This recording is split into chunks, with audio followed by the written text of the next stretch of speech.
Kasi ano? May mahalagang bagay dito eh. Ano ang mahalaga dito? Mga FHM ko. Picture mo tayo, picture.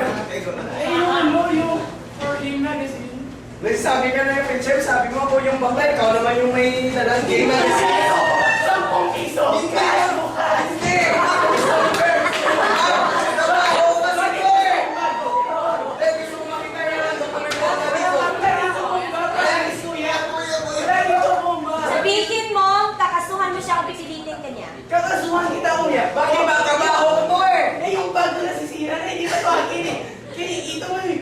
Kasalanan ko ba hindi mo binibigay sa akin? Nag-aahin kayo eh. Ha? Ang bakla kong ano, kaibigan na si Brian. Bakit mo pasok si Brian? Ikaw yung bakla dito. Sa kanya yung gamit. Kaya mo na yung trabaho ko nga to eh. Bitawan mo kayo, makita ko sa iyo. Makikita mo nga. Tapos, yan.